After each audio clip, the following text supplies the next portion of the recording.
हमने आपको बताया था कि हम आपको बताएंगे न्यूक्लियर मल्टीवर्स के बारे में। आज आपको न्यूक्लियर वॉर फ्रंट के बारे में बताएंगे जो हाल ही में एक्टिव हुए हैं।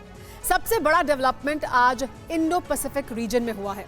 आज president Joe Biden south Korea पहुंचे। वो 3 दिन तक साउथ कोरिया में रहेंगे। इसके बाद अगले 3 दिन जापान का दौरा करेंगे। लेकिन रूस यूक्रेन वॉर के बीच बाइडेन का ये दौरा कई मायनों में अहम है, क्योंकि चीन को काउंटर करने के लिए क्वाड की मीटिंग भी शेड्यूल हो चुकी है। हालांकि इस सब के बीच आज रूस ने एक बार फिर अग्रेशन दिखाया। नए सिरे से वॉर गेम्स शुरू कर दिए गए हैं रूस की तरफ से। जिस वक्त प्रेसिडेंट बाइडेन साउथ कोरिया पहुंचे, उसी दौरान रूस के स्पेस एजेंसी के चीफ दिमित्री रोगोजिन का बड़ा स्टेटमेंट सामने आया।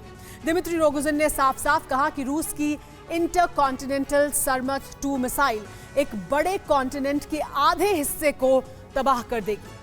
रोगोजिन ने यह भी कहा कि रूस की मिसाइल पावर तेजी से बढ़ रही है। इस्कंदर और किंजल जैसी मिसाइलों का प्रोडक्शन बढ़ाया जा रहा है। हाल के ट्रेंड को देखें तो ऐसा लगता है कि रूस की स्पेस एजेंसी रोसकॉस्मोस के चीफ का बयान अमेरिका और यूरोप को ध्यान में रख कर दिया गया है।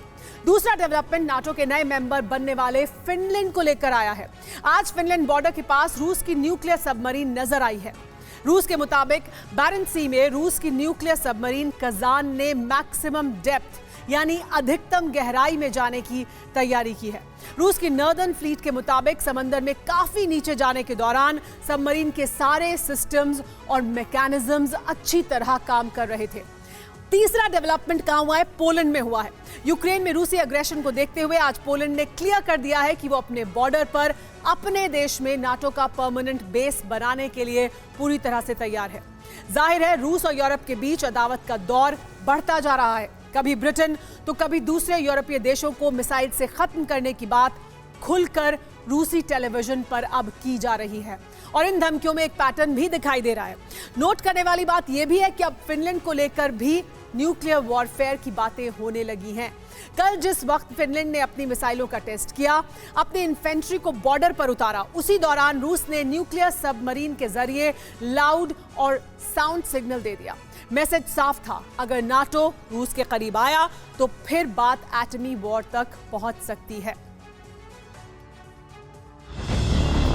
रूस की सुपर पावर को सबसे नई धमकी, मिसाइल मारेगा रूस, आधा महाद्वीप साफ।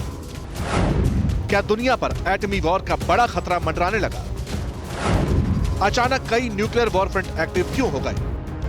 जी हां, अचानक अमेरिका से लेकर मॉस्को तक, फिनलैंड से लेकर जापान तक, ब्रिटेन से लेकर कोरिया तक एटमी टेंशन बढ़ चुकी है। नए नए बयानों ने विध्वंस की विभीषिका का दायरा बढ़ा दिया है। ऐसा खतरा पैदा किया जा रहा है जिसमें न्यूक्लियर वेपन्स को, एटम वाली मिसाइलों को देश से लेकर कॉन्टिनेंट खत्म करने के लिए इस्तेमाल करने की बात हो रही है। और ऐसे बयान देने वालों में सबसे नया नाम रूस के स्पेस प्रोग्राम के चीफ का है।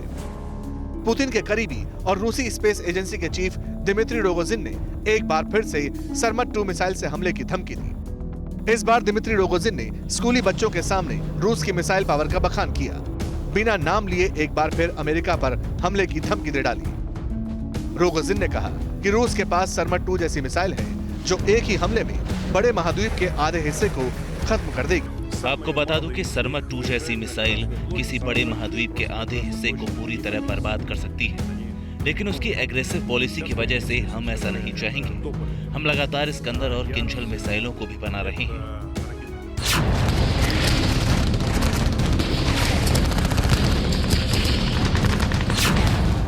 ये वही मिसाइल है जिसके जरिए रूस के एक्सपर्ट्स और वहां के सरकारी मीडिया ने ब्रिटेन, आयरलैंड समेत यूरोप के कई देशों को मिनटों और सेकंड्स के अंदर खत्म करने की धमकी दी। इन धमकियों को टेलीविजन पर बाकायदा दिखाया भी। हालांकि इसे लेकर आयरलैंड ने इशू बनाया, लेकिन पुतिन के राजदार दिमित्री किसेलोव अपनी बात पर कायम। कहा, अगर ब्रिटेन पर जवाबी हमला हुआ तो फिर आयरलैंड कोलैटरल डैमेज की तरह होगा। ये साफ है कि बोरिस जॉनसन रूसी न्यूक्लियर अटैक के नाम पर वास्तव में हमारे ऊपर न्यूक्लियर स्ट्राइक करने का इरादा रखते हैं। इसीलिए हमें कहना पड़ा कि रूस भी न्यूक्लियर हमले का जवाब देना जानता है और आयरलैंड का नाम इसमें आ गया। जाहिर है आयरलैंड के लिए कोलैटरल डैमेज बनना सही नहीं रहेगा।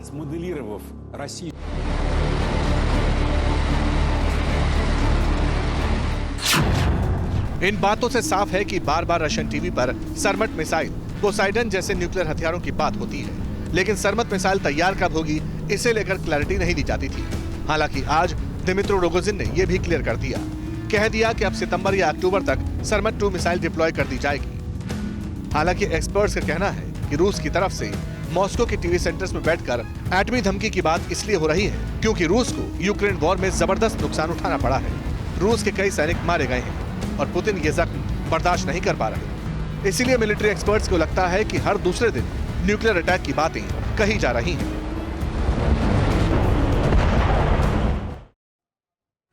परवाह देश की, सोमवार से शुक्रवार रात 10 बजे TV9 भारतवर्ष पर।